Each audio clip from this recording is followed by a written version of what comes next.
Estamos continuando con nuestra serie Temas de importancia para la iglesia. Y hoy vamos a tocar otro tema que se ha arraigado dentro de la iglesia cristiana. Y es un tema que ha causado pues mucha confusión a los cristianos. Y se titula ¿Es bíblico decretar? Y vamos a leer Santiago 4 versículo 13. Cuando lo tengan digan ya.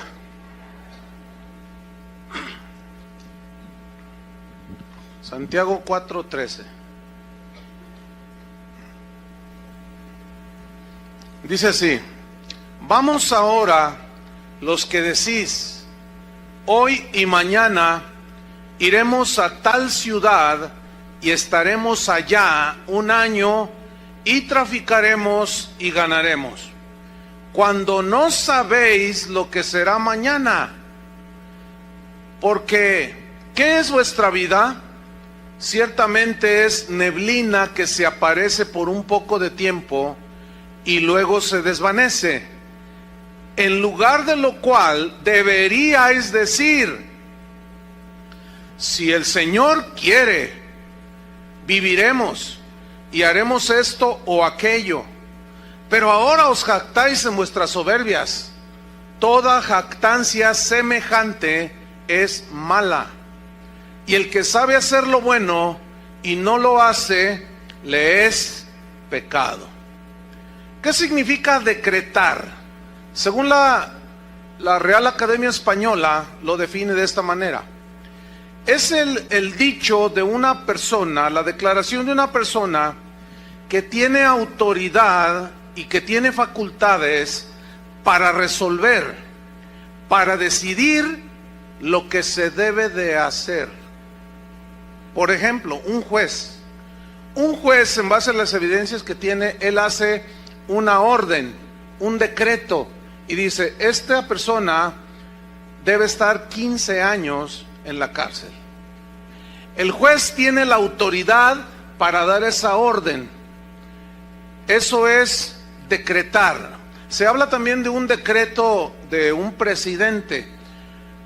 Nuestro presidente puede hacer decretos presidenciales por medio de los cuales él dice: de aquí en adelante ya no va a aumentar la gasolina. Decreto presidencial. ¿Cuántos dicen gloria a Dios?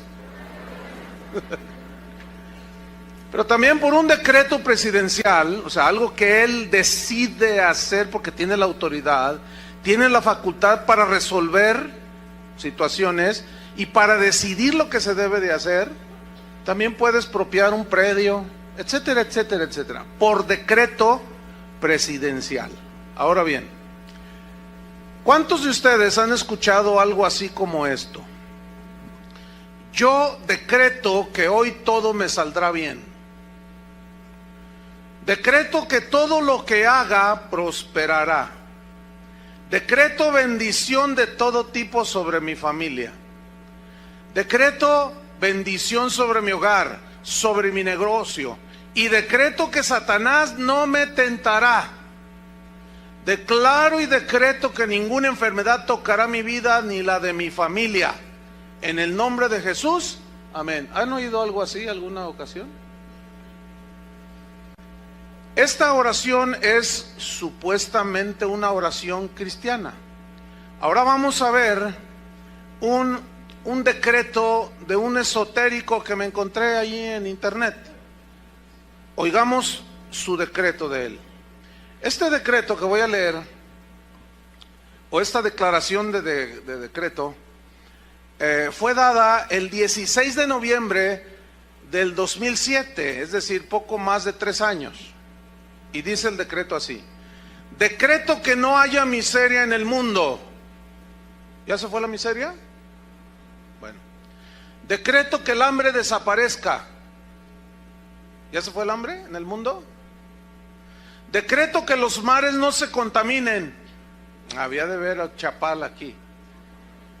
Decreto que los animales sean libres y que puedan correr sin miedo alguno. El que va a correr soy yo. Imagínate un tigre ahí corriendo en libertad. Pero este está bien romántico, este decreto está romántico. Decreto que en el aire vuele el aroma del amor. A ver todos, respiren el aroma del amor, porque aquí un esotérico decretó. Decreto que la maldad ya no exista más y que se extinga. Decreto que todo lo malo cambie y que todo lo bueno abunde. Decreto que a todos les sean concedidos todos sus deseos. Decreto que a los que amo tengan todo lo que se propongan tener y hacer. Yo decreto mi libertad y mi prosperidad. ¿Cuál es la diferencia? Bueno, enseguida de este decreto de un esotérico, estaba un comentario de una persona. Se lo voy a leer el comentario que dejó allí escrito. Dice así: los que me conocen no les va a sorprender esto, pero los que no me conocen van a decir, esta mujer está loca, porque no cree lo que decreta. Dice, hoy siento que mi alma explota. Tengo ganas de gritar y de decir todo lo que pienso, todo lo que siento, porque no me llega nada de lo que decreto. Ya llevo días en que pienso mucho en esto. Por más que decreto, me pasan cosas y me dan impotencia, me da tristeza y quiero encontrar la solución, quiero tenerla, me siento frustrada al no encontrarla. Por más que declaro y decreto, no sucede nada. ¿Por qué? ¿Alguien me puede ayudar? Atentamente, frustrada. Bueno, eso es del lado esotérico. Ahora vamos a ver del lado cristiano. ¿A cuántos les han dicho o han oído esto? Decreto que tus finanzas se liberan de tal forma que llega mucho dinero a tu cuenta de banco en forma milagrosa. Lo decreto. En un mes, a más tardar, recibirás la bendición económica que esperas. Yo lo declaro en el nombre de Jesús. Bueno, pasa el mes. 5 semanas para ser generosos. Y no sucede nada. Tu cuenta de banco no solo no creció, se vació. Y te quedas frustrado. Entonces vas con el profeta decretador y tú le dices, oiga, señor profeta, no me ha sucedido nada de lo que usted decretó. Entonces él te dice, de seguro estás en pecado, por eso no sucede. O te falta fe para que recibas la bendición de Dios. Entonces a mí me sale una pregunta. Yo le diría al profeta decretador, a ver, ¿estoy en pecado o no tengo fe? Entonces yo le preguntaría, ¿qué lo que usted dijo no fue un decreto? Yo no necesito estar bien o mal, creer o no, para que el decreto se cumpla, ¿sí o no? Entonces ya nada más para empezar.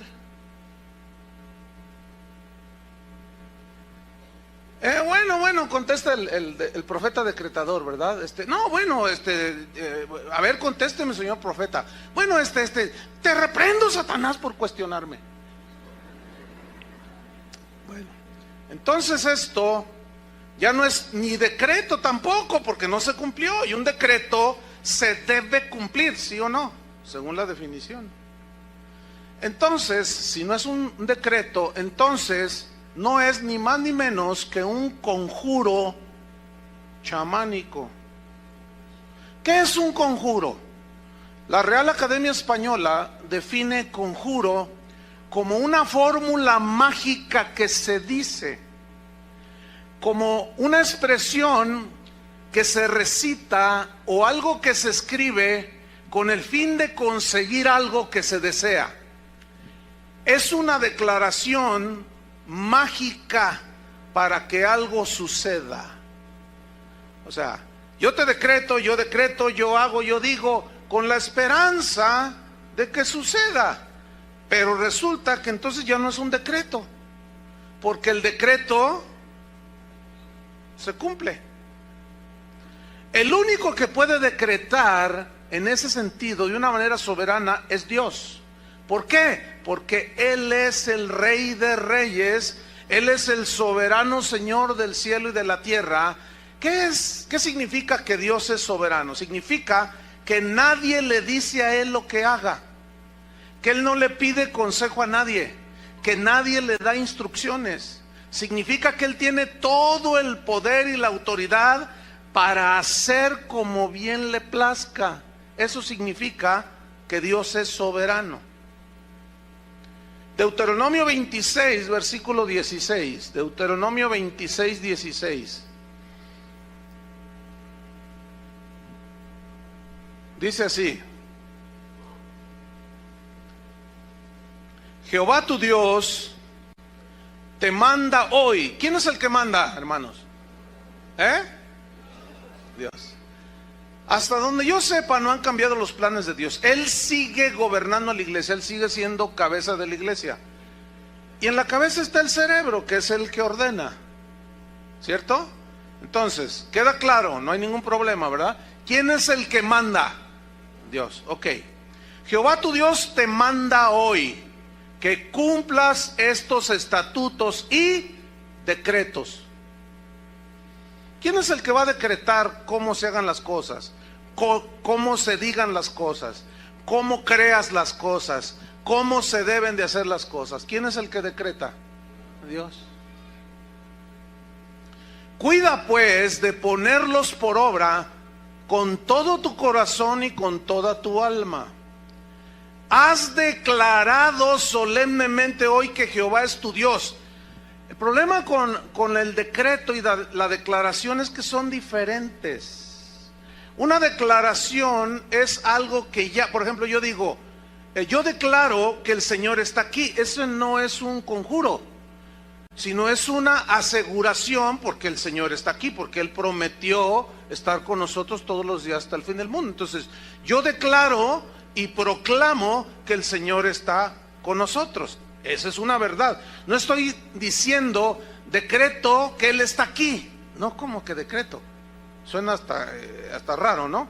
Entonces no hay que confundir lo que es una declaración de algo que Él ya hizo a un decreto que es lo que yo quiero y ordeno que suceda.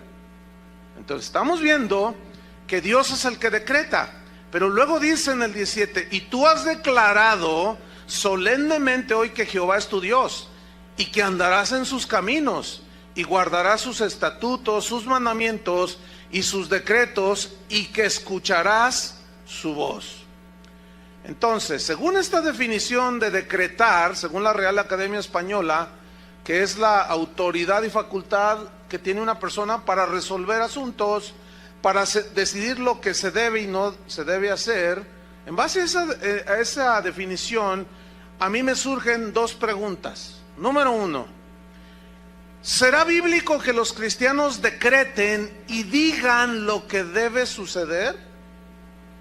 Número dos: ¿será bíblico que los cristianos decreten su prosperidad? ¿Será bíblico que los cristianos decreten su felicidad o su éxito empresarial? Yo encontré por lo menos 3 problemas graves en esta doctrina. Número 1, agrede a Dios. ¿Por qué? Porque agrede a Dios mismo en sus planes que Él tiene para cada uno de nosotros.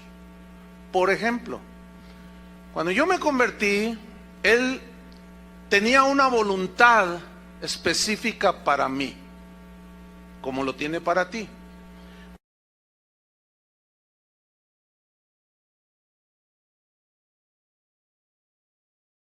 Y la tercera cosa que yo encontré es que el que decreta se pone en lugar de Dios, porque Dios es el Rey soberano y Él está en su trono. Entonces, si yo me pongo a decretar, porque decretar son declaraciones, no es ni siquiera oración.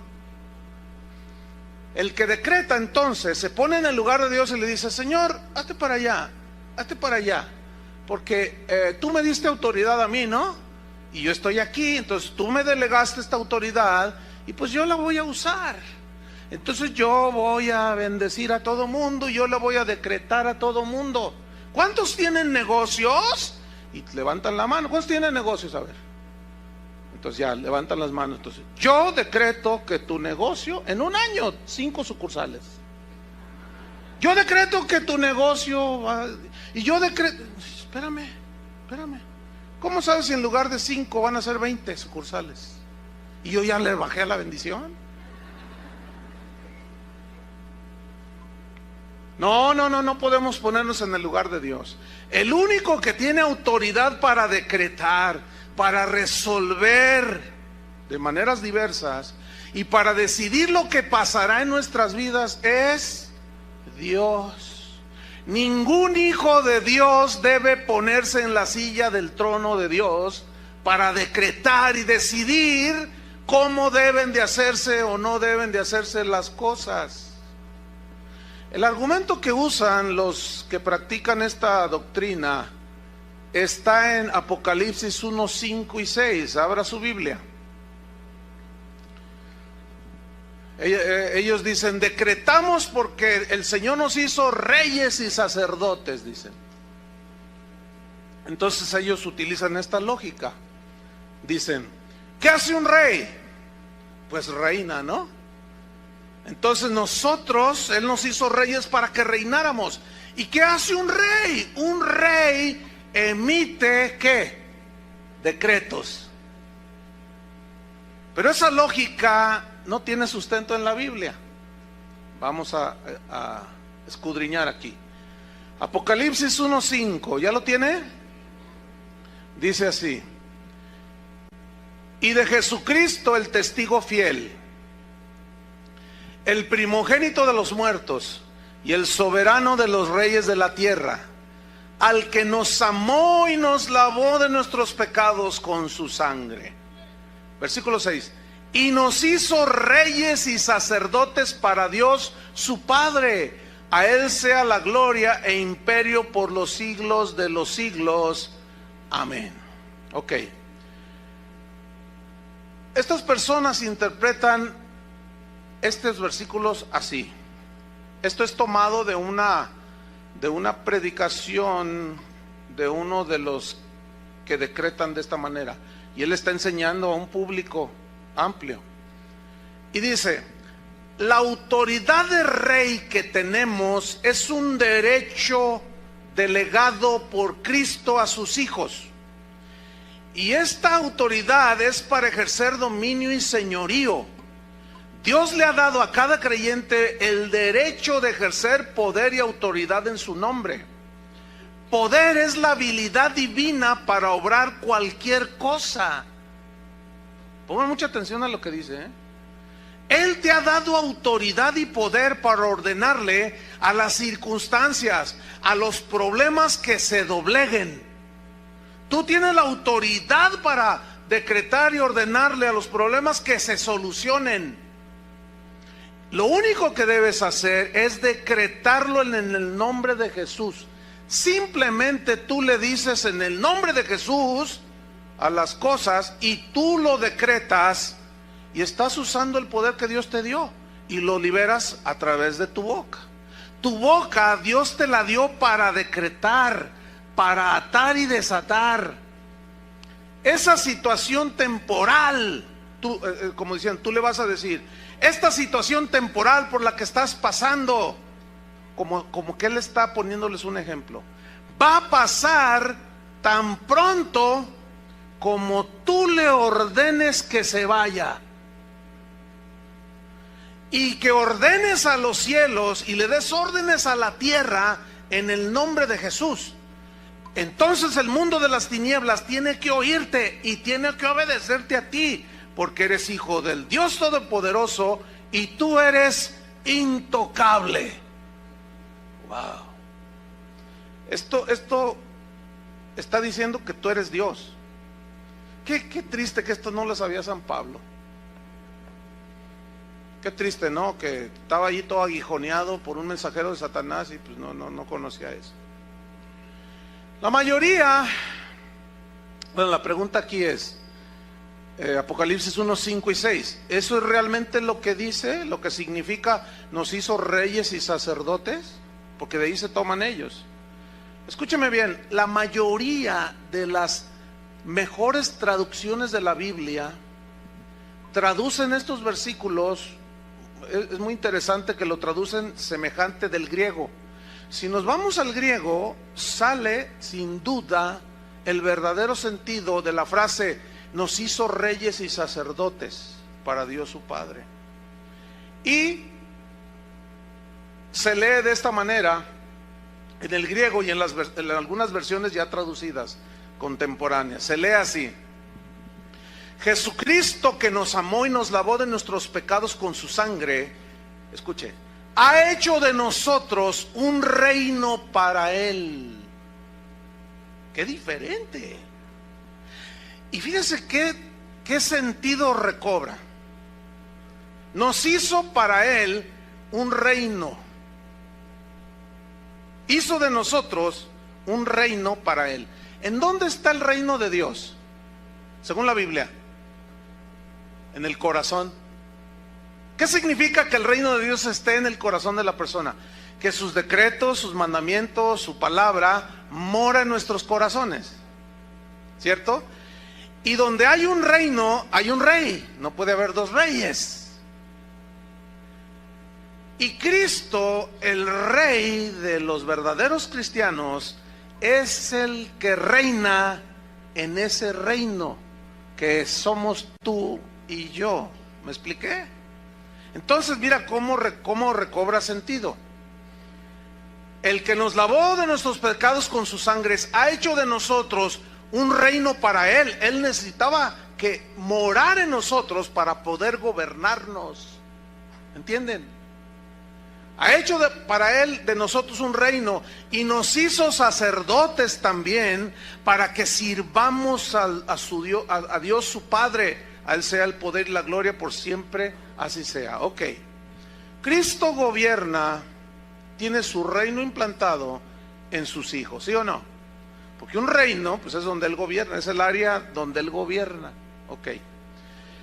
Como Él es el rey, Él es el que nos gobierna a nosotros. Entonces, ¿dónde está lo que nosotros somos reyes? No tiene sentido. No puede haber dos cabezas. Porque como dice la Biblia, serían un monstruo, ¿verdad que se dice? Solo hay una cabeza. ¿Y esa cabeza quién es? Cristo. Solo hay un rey. Cristo. Ok, somos reyes. Él es el rey de reyes. ¿Contento? Entonces, si Él es el rey de reyes, significa que Él sigue reinando sobre cualquier rey. Y si Él sigue gobernando sobre cualquier rey, ¿quién se debe someter a quién? Nosotros debemos de someternos al rey soberano, al que dicta y decreta cómo se hagan las cosas, porque es Él el que dice Él es el que dice cómo nos acercamos a Dios. Él es el que dice cómo nos debemos de arrepentir. Él es el que dice cómo debemos de tener nuestra familia. Él es el que ordena cómo se gobierna la iglesia. Él es el que decretó cómo se utiliza la fe. Él es el que enseñó, Él es el que decretó, Él es el rey. Hasta allí me van siguiendo, ¿verdad? Ok. Con malas interpretaciones como esta de las Escrituras, muchos son arrastrados. En este caso, son arrastrados para usurpar el lugar que solo a Dios le pertenece, el trono.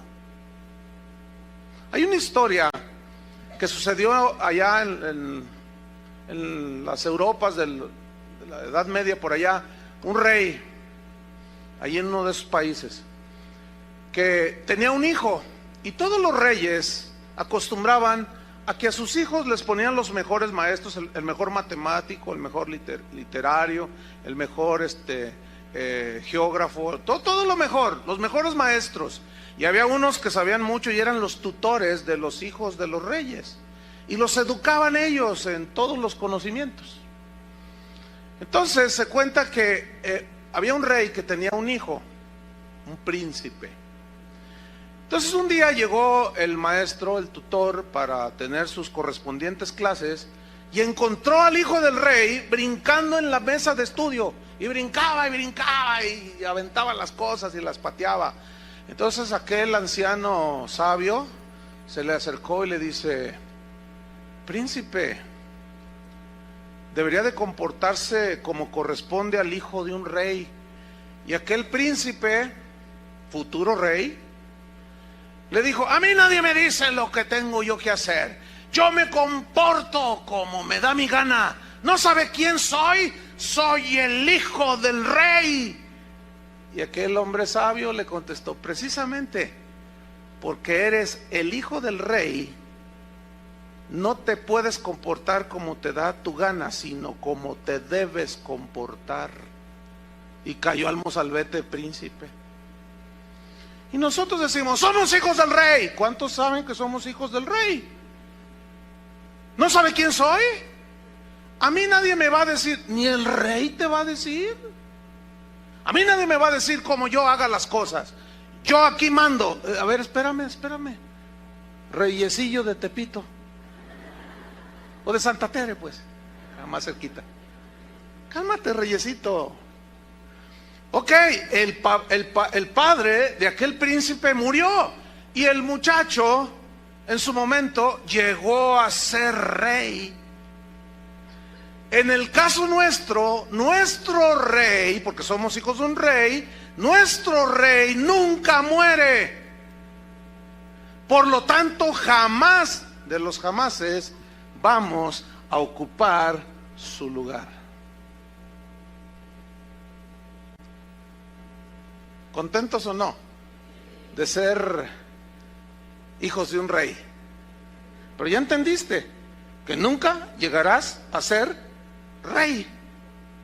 El rey es Él. Y si lográramos ser reyes, ¿ok? Vamos a suponer que Él, repito, Él sigue siendo y será por toda la eternidad Rey de reyes y Señor de señores. Y seguirá gobernando su reino que está en nuestro corazón. Otro argumento que sacan a la luz los que creen eso de que somos reyes y por lo tanto debemos decretar cómo se hagan las cosas, está en Juan 14, versículo 12. Juan 14, 12.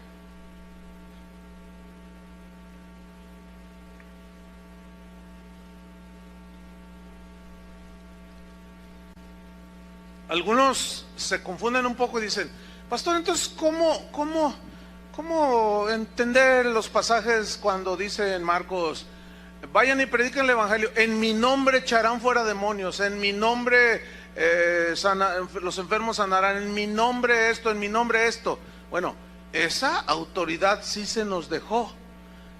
Oramos nosotros en su nombre por un enfermo, pero ¿quién es el que lo sana?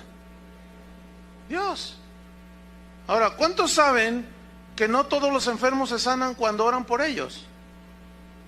¿Por qué? Porque sobre de eso está la soberana voluntad de Dios. Así es la respuesta sencilla.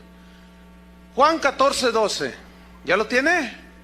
Dice así, este es otro argumento que los decretadores sacan a la luz. Dice así, pongan mucha atención, dice: de cierto os digo, el que en mí cree. Entonces yo les pregunto a ustedes, ¿cuántos creen? Bien. El que en mí cree, las obras que yo hago, él las hará también. ¿Cuántos dicen amén? Pero luego dice: y aún mayores hará, porque yo voy al Padre. Uy, ¿cuántos han escuchado algo como esto? ¿Qué dijo Jesús ahí? Que todas las cosas que Él hizo, nosotros las vamos a hacer. Y no solo como Él, sino aún mayores. Y todos, ¡ah! ¿Ha oído eso? Ellos se interpretan así: Cristo nos dejó la autoridad para hacer milagros y maravillas, aún mucho más grandes que los milagros que Él hizo y que las maravillas que Él hizo. Pero para fin de que sucedan, tenemos que decretarlo, dicen. Él lo dijo ahí, ¿sí o no? La gente dice, amén. Ok, la respuesta viene a continuación. Vamos a suponer que la interpretación que le dan es correcta. Que sí vamos a hacer mayores milagros, mayores señales, que esa es la interpretación típica. Pero si esta interpretación fuera la correcta, yo tengo por lo menos 5 preguntas, tengo como fácil saco 50 preguntas, pero nada más voy a decir 5 preguntas. Número 1, si esta interpretación es correcta, enséñeme quién ha muerto y ha resucitado por sí mismo. ¿Conoce a uno que haya muerto y haya resucitado por sí mismo? ¿Lo conocen alguno? A lo mejor alguien que nos escucha en internet dice, ¿yo? Bueno, ok. Igualaste las obras de Cristo, pero no fue mayor. ¿La igualó? ¿Sí o no? Si esa interpretación fuera correcta, enséñeme aquel que ha caminado sobre las aguas. Enséñeme a uno. ¿Conoce alguno que ha caminado sobre el lago de Chapala? Por ahí se oyen testimonios que eventualmente en una fuga a Dios soberanamente alguien se escapó de sus perseguidores y caminó sobre el lago. Yo creo que Dios lo puede hacer.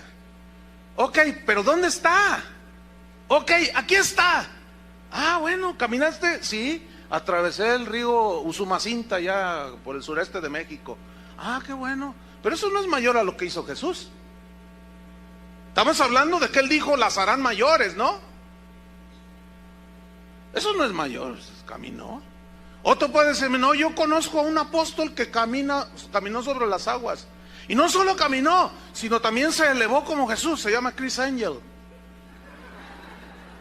Ese apóstol está poderoso. Miren, si ese tipo dijera que era cristiano, hiciera las cosas que hace, muchos, olvídenlo, lo tendrían como el ungidazo de Jehová. Porque son tan ignorantes que no saben discernir. Fíjense, si un simple tipo, un ilusionista, puede imitar lo que Jesús hizo, son trucos, sabemos, ¿no? Y una que otra magia por ahí media satanoide, ¿eh? La puede igualar, nada más. Entonces, si esa interpretación fuera correcta, yo quiero que me enseñen ustedes aquel que multiplicó un plato de pozole para 10,000 personas.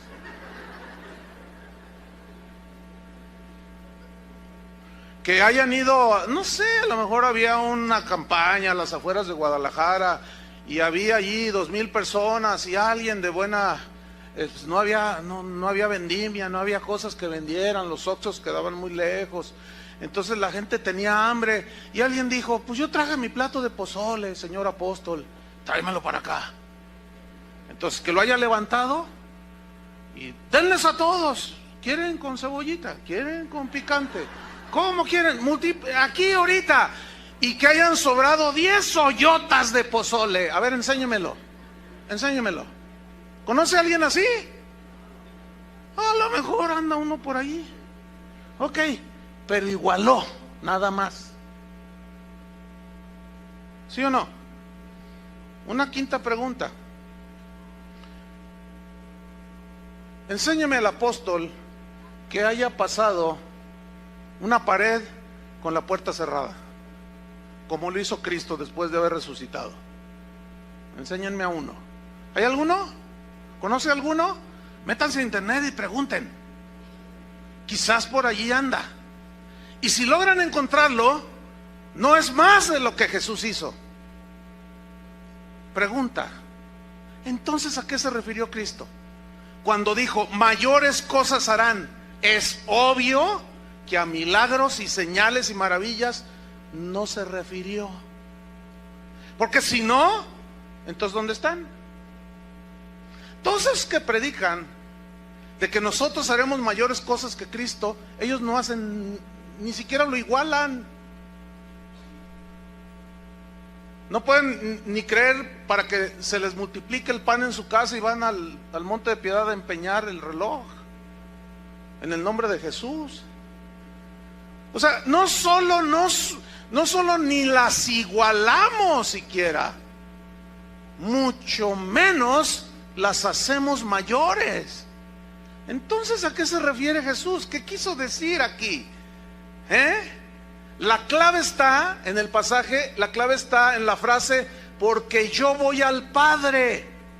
Esa es la clave para interpretar el versículo. O sea, las obras que ustedes hagan, las van a hacer igual que yo, pero aún las harán mayores, dijo. ¿Qué dice el versículo 12? Porque yo voy al Padre. ¿Qué significa? Escúcheme bien. La única manera en que los verdaderos creyentes harían las obras mayores que Cristo fue cuando Jesús les dijo: pero no los dejaré huérfanos, les enviaré el Espíritu Santo. Y ellos lo recibieron en Pentecostés. Ese Espíritu Santo vino sobre los creyentes, y entonces fue cuando los apóstoles hicieron obras mayores que Jesús.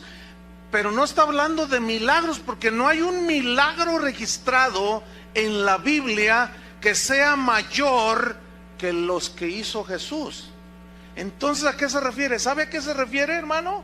Se refiere a la extensión del reino de Dios en la tierra. ¿Y de dónde saca usted eso, hermano? Seguimos leyendo.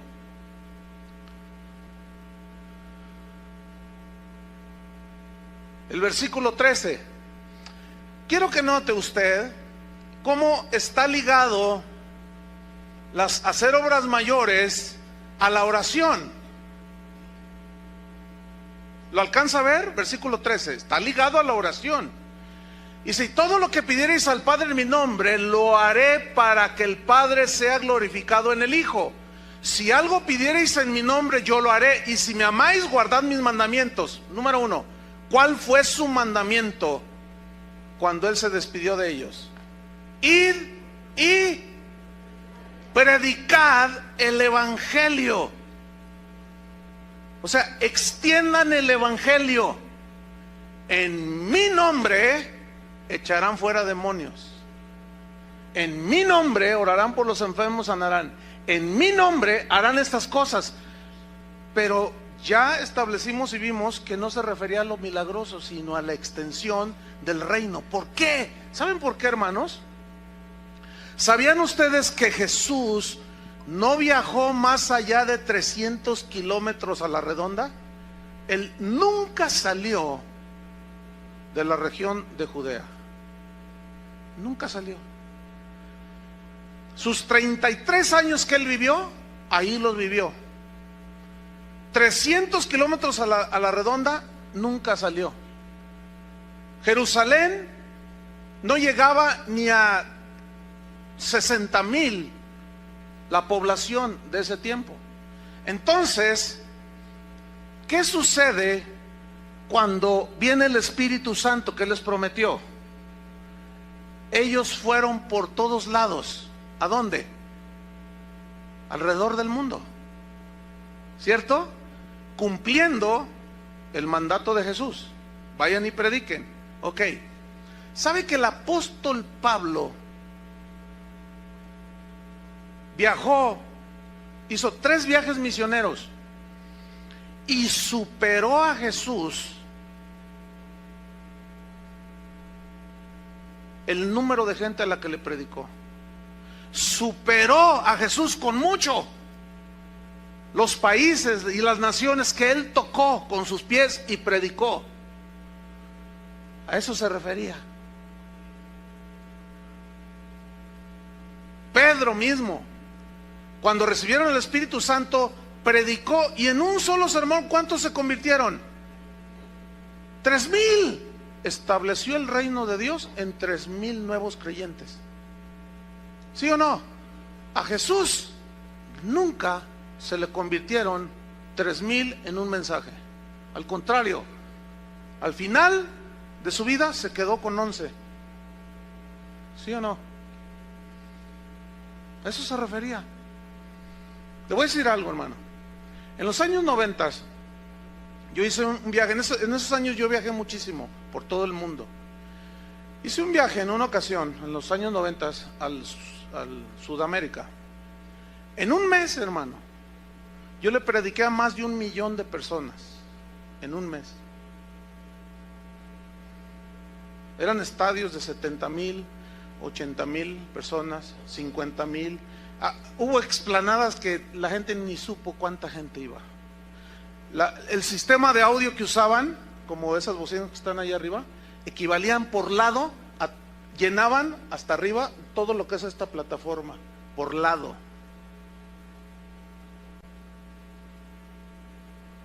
Le gané a mi Cristo. A eso se refería, hermanos.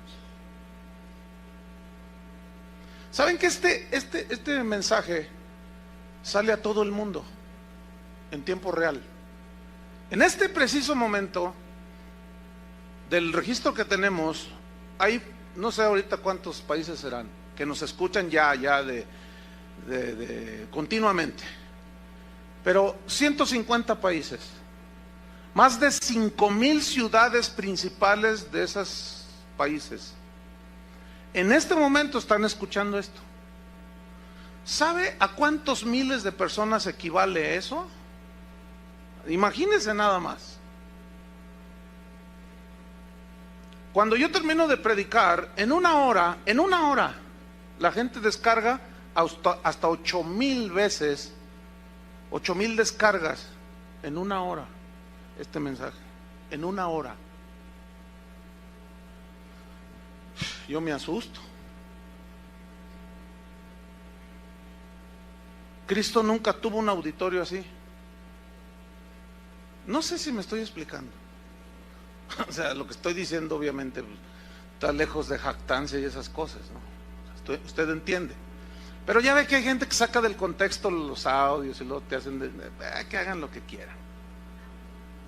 ¿Sabe usted que en los tiempos de Jesús, Jerusalén tenía 55,000 habitantes?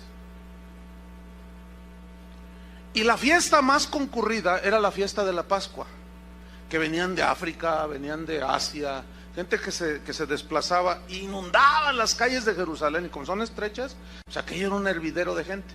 A lo más se juntaban 180,000 personas. Bueno, 180,000 personas nunca fue un auditorio al cual Jesús le hablara. El auditorio más grande al que Jesús predicó fue en el sermón, cuando él multiplica los panes. Dice que había 5,000 varones, sin contar las mujeres y los niños. Y vamos a ser generosos, vamos a poner 20,000 personas, contando las mujeres y los niños. Ya ven que son las que más abundan, y los que más abundan son como más nobles con el Señor y como que se acercan más al Señor.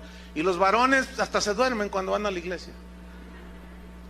Entonces 20,000, bueno, vamos a ser generosos, 25,000. Ese fue el auditorio más grande de Jesús.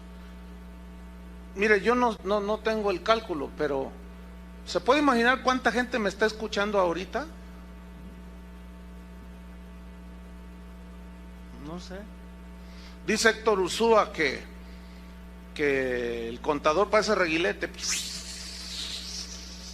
que no se para. Cuando la gente ingresa a la página, porque hay un contador que registra cuántas visitas son. Cuando el desafío del ministerio dice, ¿sabes qué? Hubo récord de audiencia, fueron quién sabe cuántos puntos y quién sabe cuánta cosa, que solo los entendidos en eso saben entender.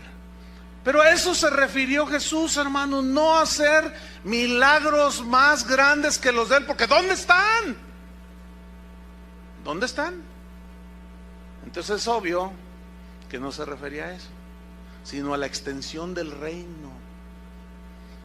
Entonces estamos llegando a una conclusión. ¿Son bíblicos los decretos que hacen los cristianos?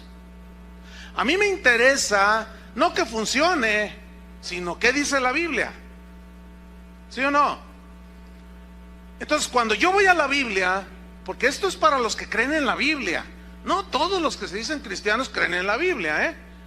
Hay unos como, por ejemplo, los católicos dicen, creemos en la Biblia, pero en las tradiciones también, en la tradición de la iglesia.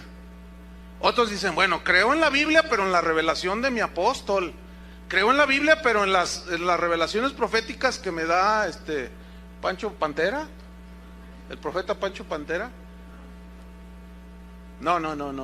Las escrituras son la fuente para el cristiano, son la única fuente de revelación para el cristiano.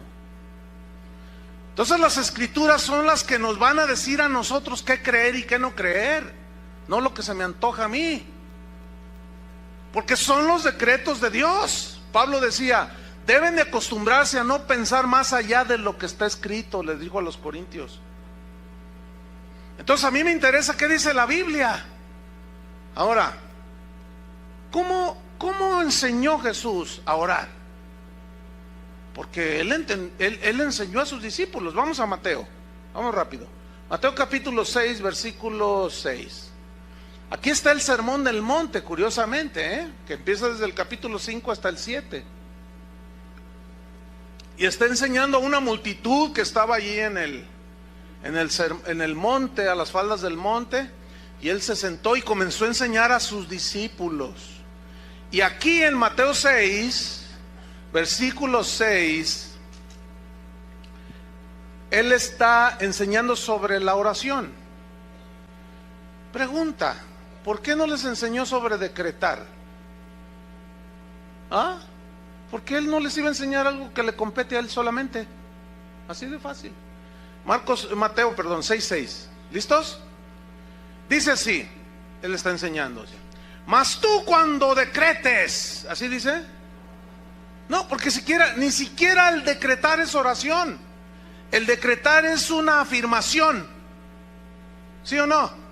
No, aquí Jesús dice, cuando ores. ¿Qué es orar? ¿Alguien puede decirme qué es orar? Hablar con Dios, así de sencillo. Señor, estoy triste. Fortaléceme, mi hijita está enferma, Señor, necesita sanidad, yo sé que tú puedes sanarla. Entonces tú le pones tus manos y oras por ella en el nombre de Jesús. Y tú estás orando, o simplemente estás orando y le estás diciendo, gracias Señor por estos alimentos que me voy a comer, por este plato de pozole no multiplicado.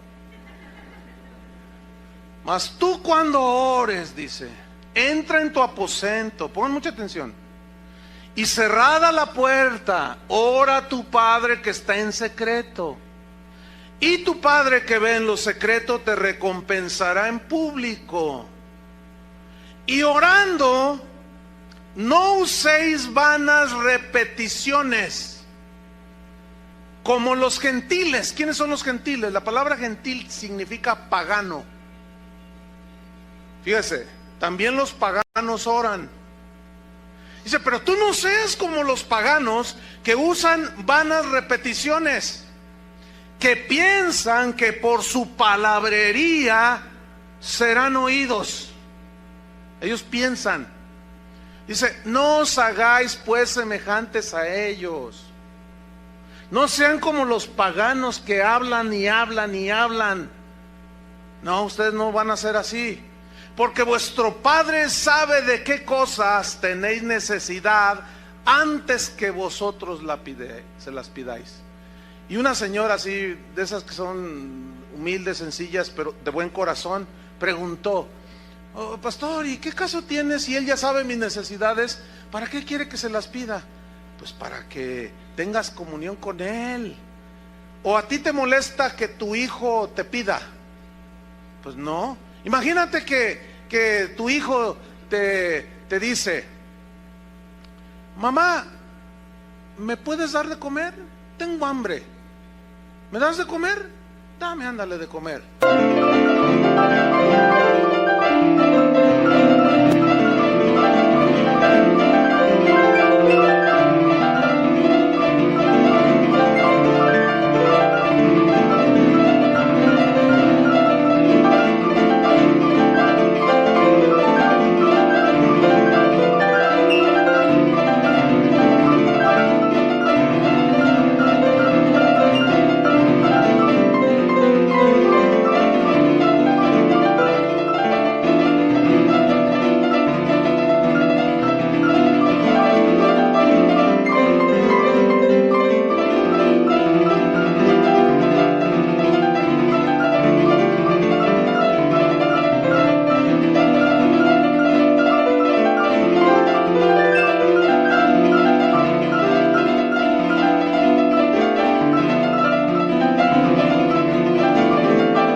entonces tú le contestas, ¿y por qué me pides si yo ya sé lo que tengo que hacer?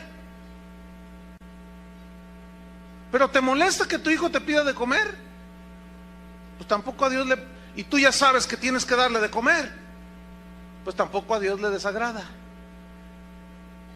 Porque tú como padre, pues te sientes bien, ¿verdad? Que llegue tu hijita y te diga, papi, ¿me puedes comprar zapatitos? Mira, ya sé de qué sabor son los chicles. Sí, hijita, ya sabía, pero apenas es la quincena. Vente, vámonos, vamos a comprarte tus zapatitos. ¿Qué, se molesta el padre?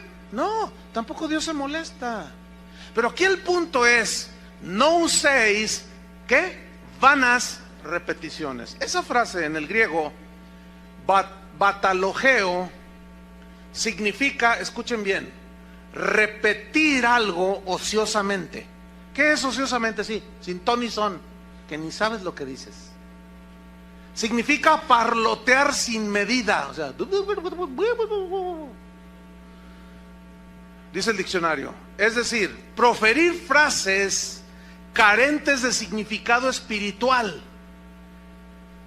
y mecánicamente son repetidas. Es una referencia a las oraciones de los paganos, que piensan que porque están haciendo tipo chamán, no tengo nada, o porque confiesan positivo, hoy me va bien, pura palabrería. Dice, ¿y cómo oran esa gente? Como los paganos. Y ese tipo de oración ya se metió en los cristianos. Y eso es a lo que se refería Jesús. No oren como los paganos. Ellos piensan que porque hablan, decretan, dicen, establecen y cuanta cosa ya todo les va bien. Porque escúcheme bien, el pensamiento positivo tiene su origen en la metafísica de Aristóteles, casi 300 años antes de Cristo. Él hablaba de la metafísica del lenguaje.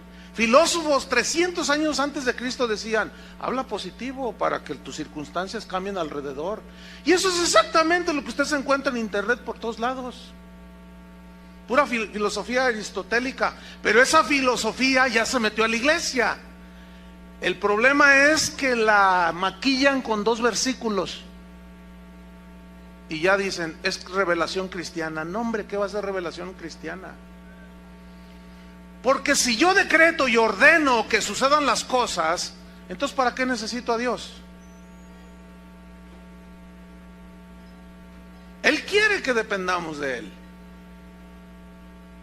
Entonces no es decretando, no es declarando que usted va a ser bendecido por Dios, o que usted va a recibir no sé cuántas cosas. La palabra bendición es algo, hay algo que precede a la bendición. Por ejemplo, yo les pregunto a ustedes, ¿cuántos quieren la bendición de Dios? Pues todos levantan la mano. Pero ¿saben qué es lo que precede a la bendición de Dios? La obediencia a sus decretos. Deuteronomio 28. Si oyereis y obedeciereis y hiciereis atentamente la voz de Jehová tu Dios, y si tú guardas estas cosas y las obedeces, yo también te digo que vendrán sobre ti todas estas bendiciones y te alcanzarán. Bendita será tu entrada y tu salida. Bendita será tu casa, bendita será el fruto de tu vientre, bendito tu trabajo, bendito todo lo que hagas, bendito esto, prestarás a otros, tú nunca irás al monte de piedad a pedir prestado. Tú serás cabeza y no cola, la bendición de Jehová estará sobre ti, tus graneros serán bendecidos, abundarán, Jehová te bendecirá. Hasta el versículo 14, y todos dicen, gloria a Dios, aleluya. Pero nadie predica del 15 en adelante. Nadie, yo no he escuchado eso, de verdad. Eso de Deuteronomio 28, de los decretadores de la bendición, nada más citan hasta el 14. Pero a partir del 15 hasta el 60 y no sé cuántos, son más. Dice, pero también te digo que si no obedeces a Jehová tu Dios, vendrán sobre ti todas estas maldiciones y te alcanzarán. No te ajustará la comida. Tus hijos serán rebeldes, tú te volverás loca. Así dice. Desvariarás en tu mente, dice. Pedirás prestado, serás esclavo de otros. Entonces, ¿quieren la obediencia? ¿Quieren la bendición? Obedezcan la palabra de Dios. Todas las promesas de Dios están condicionadas a la obediencia. Todas. Absolutamente. Entonces, si yo decreto para ustedes prosperidad, escúcheme bien, anulando tu estado espiritual actual, si tú andas en adulterio, si tú eres un ladrón, si tú eres, iba a decir político, pero no es sinónimo así tan descarado, ¿no? Si tú eres, qué sé yo, un defraudador, si tú eres un zeta que viene a la iglesia, si tú, o sea, eres lo que seas, ¿verdad? Y ya crees que lavas tus pecados porque vienes aquí, entonces te encuentras con el predicador y dice, Dios te ama como estás. Pues ya ves, no soy tan malo. Ayer descuarticé a uno, pero pues ahí está hablando el hombre de Dios, está diciendo que como sea, Dios me ama. Entonces yo decreto que tu negocio prosperará. Yo secuestro 2 al mes. 10, Dios me va a bendecir. Pues yo obtengo mi ganancia de aquí y de acá. Entonces, si el predicador hace a un lado el estado espiritual de la gente y empieza a decretar bendición y prosperidad, y que tus hijos serán los dueños de la Universidad de Guadalajara, y que quién sabe qué tanto, y que tus hijos van a ser los reyes de no sé qué, y que tú y que más allá, escúchenme bien, hermanos. Toda esa gente la están mandando derechito al infierno. ¿Cómo mis decretos? ¿Que acaso mis decretos anularán el estado espiritual de las personas? Imposible. Y esta gente habla, usted decrete, ¿qué quiere? ¿Qué quiere? Ordénele. ¿Cómo sabe usted si Dios está tratando con usted? Y lo tiene ahí todo quebrantado. Entonces te dice el decretador, no lo recibas. Ordénale que se vaya. Y el Señor te tiene allí y estás ahí peleándote con Dios. Y yo te respeto, Señor, nomás te ve así. Mira, con la pura uña nomás te ve así. Y por más que decretes, estimado hermanito, reyesito de la del Fresno, no por eso cambiarán los planes de Dios. ¿Conocen el Salmo 1? Bienaventurado el varón que no anduvo en consejo de malos. ¿Oyeron, varones? No, pues piden oración para que Dios los prospere y se juntan con lo peor de Guadalajara. Hacen lo que hacen ellos. ¿Cómo quieren bendición? Bienaventurado el varón que no anduvo en consejo de malos.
Silla de escarnecedores se ha sentado, sino que en la ley de Jehová medita de día y de noche. Sí, cómo no.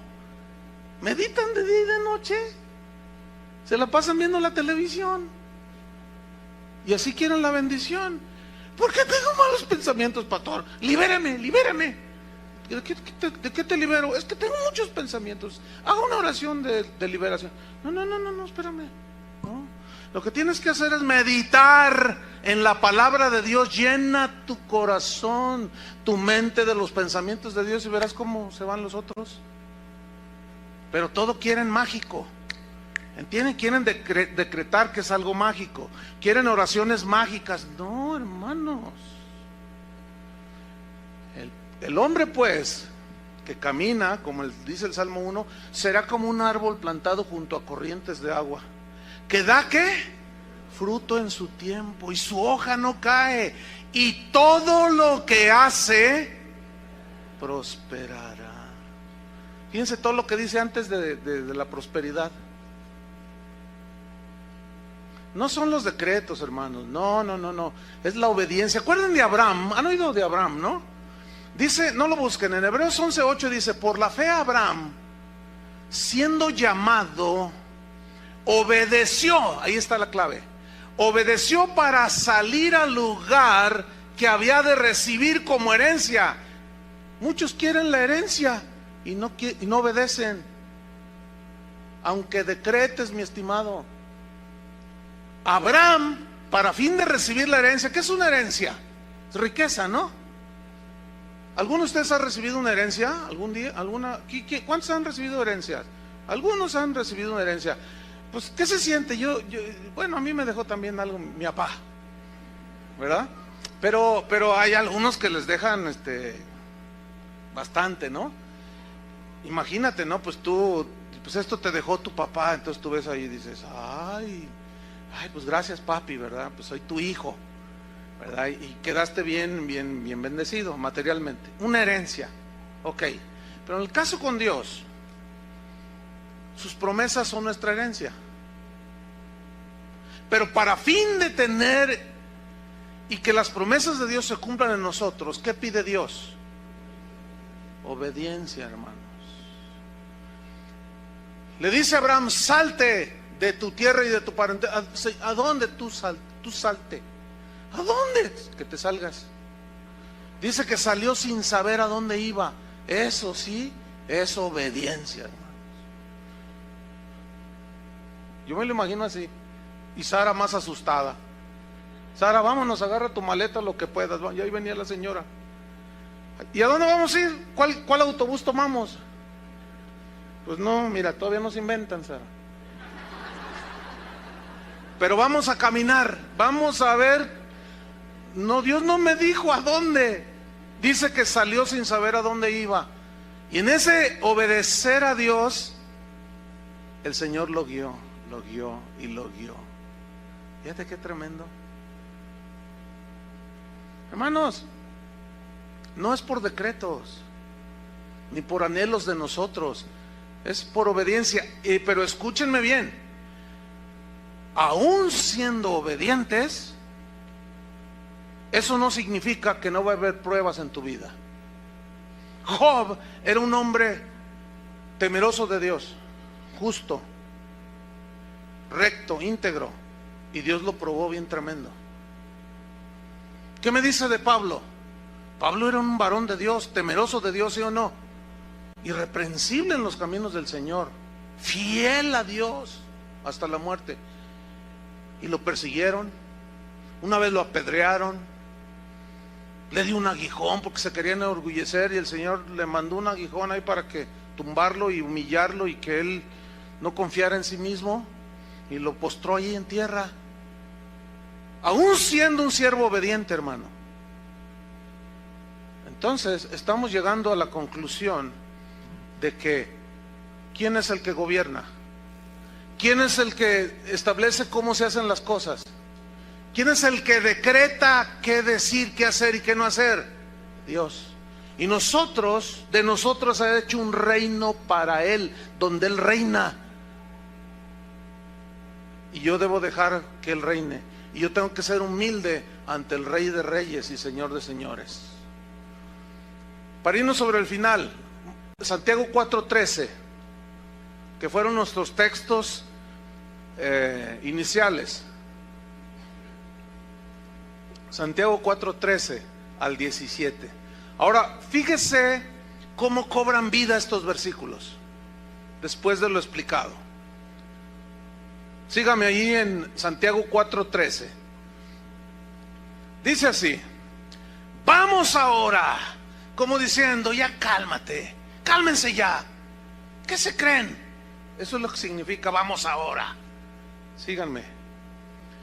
Vamos ahora, ya cálmense. Cálmate, Juanito, ya con tus cositas. Cálmense ya los que dicen, hoy y mañana iremos a tal ciudad y estaremos allá un año y traficaremos, comerciaremos, significa, y ganaremos. Cálmate, le dice Santiago. Cuando no sabéis, versículo 14, cuando no sabéis lo que será mañana. ¿Cuántos de ustedes saben si van a amanecer mañana? A lo mejor saliendo te aplasta el tren. A ver, ¿quién tiene asegurado la vida? No, dice, cálmate. Esos, vamos, cálmense. Los que andan allí diciendo que yo esto, lo otro, y que voy a hacer esto y que no sé qué. Cálmate. No sabes lo que será mañana. Porque ¿qué es vuestra vida? A ver, les pregunta. Ciertamente es neblina que se aparece por un poco de tiempo y luego se desvanece. ¿Qué somos? ¿Reyes o neblina? Está bueno para un título de un mensaje, ¿no? Versículo 15. En lugar de lo cual deberíais decir. En lugar de lo cual, todos esos que tienen diarrea verbal, que están fluye con sus decretos. En lo cual deberíais decir, ¿qué? ¿Qué deberíais de decir? Si el Señor quiere, nota que Él no se opone a que hagamos cosas, Él no se opone, pero lo que se opone es que tú lo hagas a un lado. Si es que dices que es tu rey. Si no es tu rey, pues tú di como los del versículo 13. Ah, no, yo les voy a demostrar. En un año hago lana. ¿No estás tomando en cuenta a Dios? ¿Ah? En lugar de lo cual deberías decir, si el Señor quiere, viviremos. Viviremos. Es decir, que cuando alguien se muere, ¿qué significa? Que ya Dios dijo hasta aquí. Entonces, ¿dónde sale eso de reprender a la muerte? Porque he oído a los cristianos, ¿no? Y si están reprende y atando y no sé cuánto y decretando que la muerte se larga y se muere el enfermito ahí y están todos así derrotados, pero obviamente el decretador dice, no, lo que pasa, les faltó fe, el diablo se lo llevó, los deja peor a los deudos ahí. De lo cual deberíais decir, si el Señor quiere, viviremos y haremos esto o aquello. 16, pero ahora, dice Santiago, os jactáis en vuestras soberbias. ¿A qué soberbia se refiere? A que la gente de ese tiempo de Santiago decía, yo voy a hacer esto, voy a ganar, yo voy a hacer esto, voy a hacer lo otro. Cálmate, soberbio. ¿Y dónde está la voluntad de Dios para ti? ¿Y dónde está Dios ahí en todo lo que tú quieres hacer? Bueno, es que Él nos dejó la autoridad para decretar. ¿Y quién te dijo eso? ¿Quién te enseñó eso? No seas soberbio. Dice el 16, pero ahora os jactáis en vuestras soberbias. Toda jactancia, escuchen, semejante es mala. ¿Qué significa jactancia semejante? Que hagas a un lado a Dios. Que me quiero casar, pregúntale si es el hombre. Pero no se lo preguntes después de que te casaste, que eso es bien común. Ya se casaron, ya les pusieron sus golpizas. Pastor, ¿será el hombre de Dios para mi vida? ¿Qué quieren que les diga? ¿Que sí o que no? Ante las evidencias. Pero no tomamos en cuenta a Dios. ¿Quieres hacer un negocio y ni te acuerdas de Dios? ¿Quieres hacer cualquier cosa? Ni te acuerdas de Dios. Eso es jactancia, eso es soberbia, eso es hacer un lado a Dios. En lo cual deberíais decir, si Dios quiere. ¿Saben que un hermano hace 1 año y medio me dijo, pastor, fíjate que Dios nos bendijo, bueno, recibimos una herencia Y bueno, a mí Dios me ha bendecido, queremos hacerte a ti y a tu esposo un regalo de aniversario de bodas. Ah, hermano, ¿de veras? Sí. Queremos regalarte un viaje a Europa. Órale. Todo pagado, todo. 3 semanas y media, casi un mes. Pero vamos a hacer un viaje, dice, porque yo te voy a acompañar, me gustaría acompañarte. Vamos a ir a todos esos países donde Pablo predicó. Y vamos a estar en los lugares donde él predicó. Y vamos a ir a donde Martín Lutero predicaba. Y vamos a ir donde John Hus en Escocia. Y vamos a conocer los lugares donde...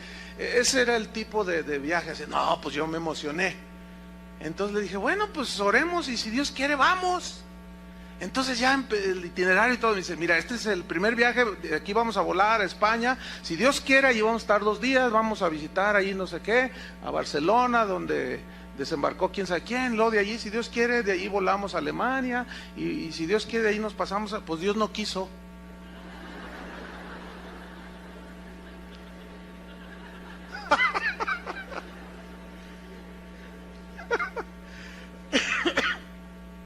Dios no quiso. A una semana de irnos, unos días, pum, que le da un infarto al hermano. Y casi se andaba muriendo. Y me dice, vete tú, Chuy, están todos los boletos. Le dije, no, ¿cómo crees? Si te mueres tengo que regresarme. Le dije, no, además no haría yo una cosa así. O sea, se me haría de muy mal gusto. Imagínate, te mueres y pues ¿cómo? No, llego tarde a tu velorio. Y todo risa y risa, ¿no? Pero Dios no quiso. Ahora, usted debería de preguntarme a mí, ¿y cuál fue tu reacción? Está buena esa pregunta, ¿no? Pues como si nada hubiera pasado. Simplemente Dios no quiso. Y yo no me frustré. Aquí está mi esposa. Padre, ¿por qué me haces esta? Ya van 4. Porque ya van 4, 2, 3 veces ya con las maletas casi para irnos a Israel y empiezan a tirar bombas 2, 3 días antes y se vuelve a cancelar. Ah, pero ya sé lo que están pensando algunos que me están oyendo, porque los de aquí ya no piensan así. No, usted oró mal. El diablo lo robó. Usted debió de haber decretado, porque eso era una bendición. Usted debería de haber atado al diablo. Usted hubiera reclamado, usted hubiera. Usted debería de haber hecho. Más bien, deberías de decir, si el Señor quiere. ¿O no? Eso fue lo que dije yo. Pregunta, ¿el diablo me robó? ¿Perdí una bendición porque no decreté? Bah, no me venga con esas. Yo estoy contento con la voluntad de Dios, hermano. Cuando mi padre murió, que estaba ahí en su cama, yo oré. Yo tengo fe, yo he orado por mucha gente que se ha sanado. Y yo oré por él, le dije, Señor, yo sé que tú lo puedes sanar, no hay nada imposible para ti. Y empecé a orar. Y me dice, no, ni ores, me dijo. Me lo voy a llevar ya. Así me dijo, claramente.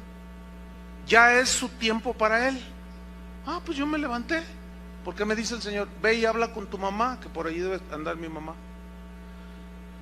Ve y dile a tu mamá que ya me lo voy a llevar, prepárala. Y me levanté, voy con mi mamá y le empecé a hablar. Fíjese, mamá, la Biblia dice esto, y que el Señor, Él es dueño, y cuando Él quiere. Y hablé como 1 hora y media con ella. Me regresé al cuarto, estaba Carlos, eras tú, ¿verdad? Estaba Carlos, no estaba Berta, estaba mi esposa y yo. Estábamos en el cuarto de mi padre, allí ya en coma mi papá. Y vimos claramente cuando él se movió, hizo así, y murió. Y le llamé al doctor, oigan, venga a ver a mi papá. No, se acaba de morir tu papá. Y murió, yo lo vi morir. ¿Se lo llevó el diablo? ¿Debí de haber reprendido a la muerte? A mí Dios me dijo, no ores, es su hora, y me lo llevo. Decreto que ese niño, ya ven, ni funciona, no se calla. A ver niño, ¿dónde estás?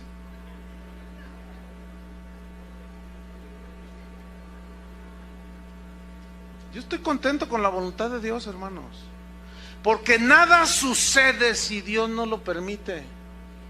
Así yo sea el atador más grueso de Ciudad Juárez, ya ven lo que se dice en Ciudad Juárez. Así yo sea el reprendedor del hombre fuerte de quién sabe dónde. Ahí está la prueba, no funciona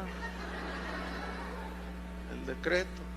Por más que se puso peor.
Pero lo terrible está en el versículo 17, hermanos, y terminamos. Y al que sabe hacer lo bueno y no lo hace, le es pecado. ¿Qué significa el que sabe hacer lo bueno? Significa que tú incluyas a Dios en tus planes. Ese es el contexto, no está cambiando de tema. Ahora ustedes ya saben hacer lo bueno, ¿no? ¿Qué es? Juan decía, si pedimos alguna cosa conforme a su voluntad, Él nos oye. Significa Él nos responde. Lo cual significa que yo le puedo pedir algo que anhelo y deseo, pero si no está en su voluntad, Él no está obligado a responderme. Tengo otro tema allí que he estado desarrollando, que se va a llamar ¿contesta a Dios todas las oraciones? La respuesta es no. ¿Y las que no responde, qué son, falta de fe? No, necesariamente. Porque entonces Pablo no tuvo fe cuando oró 3 veces a Dios que le quitara el aguijón y no se lo quitó. Pero eso ya será otro tema. Entonces, orar conforme a su voluntad, eso es lo que tenemos que hacer nosotros. Cuando uno de sus discípulos se acercó a Jesús, le dijo, Señor, enséñanos a orar. ¿Qué le dijo Jesús? Vosotros cuando oréis, oréis así y decid, Padre nuestro que estás en los cielos, santificado sea tu nombre. Venga a nosotros, ¿qué? Tu reino. Haz de nosotros un reino donde tú seas el rey. Y nosotros sacerdotes para servir al Padre. Fíjate, ¿ves cómo encaja la interpretación? Venga a nosotros tu reino, hágase tu voluntad como se hace en el cielo, se haga aquí en la tierra. Pregunta, ¿quiénes son los que van a hacer la voluntad de Dios? ¿Los que no lo conocen o los que supuestamente lo conocemos? Nosotros, ¿sí o no?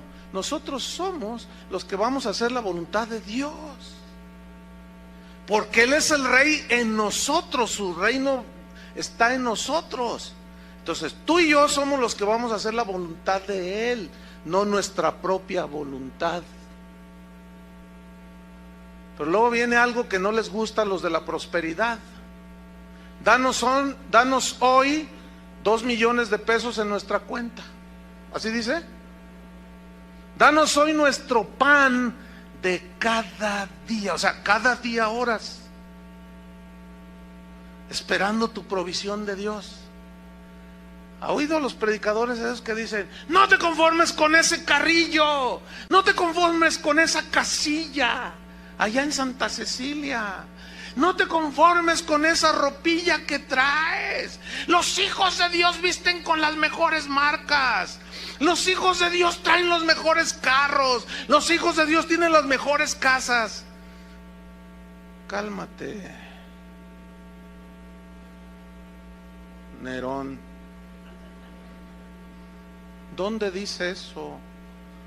Juan el Bautista apenas le alcanzaba para un par de chanclas y un vestido de camello. ¿Que no tenía fe? ¿Que no era hijo de Dios? Ningún profeta como Juan, dijo Jesús, ha habido. Y ese ni camello traía. No, que no nos venga con esas cosas. Y analice bien, hermano, lo que escucha. Y siempre váyase a la Biblia. Siempre. Y perdona nuestros pecados, nuestras ofensas, así como nosotros perdonamos a los que nos ofenden. Y no nos dejes caer en la tentación. Y líbranos del mal. ¿Quién va a librar? ¿Tus decretos? ¿O Dios es el que nos libra? Amén. Oremos. Te damos gracias, Señor, por tu palabra que alimenta nuestro espíritu. Gracias porque tu palabra dice que el que se enaltece será humillado y el que se humilla será enaltecido. No podemos tomar tu lugar, Señor. Tú has dicho, clama a mí y yo te responderé y te enseñaré cosas grandes y ocultas que tú no conoces. Pero ahora, Señor, ya no hay clamor, ahora hay decretos, supuestas órdenes de cómo se hacen las cosas. Perdónanos, Señor, porque sin duda en algún momento nos hemos visto envueltos al no discernir lo que escuchamos. Corrígenos, Señor, no queremos ponernos en tu lugar. Te reconocemos en esta congregación como el Rey de Reyes, Señor de señores. Gracias, Señor, por el privilegio que nos diste de hacer esas cosas mayores, y que es extender el Evangelio como tú no lo hiciste, porque estabas limitado a un tiempo como hombre, a un espacio. Pero ahora nosotros que somos tu cuerpo, llenamos toda la faz de la tierra.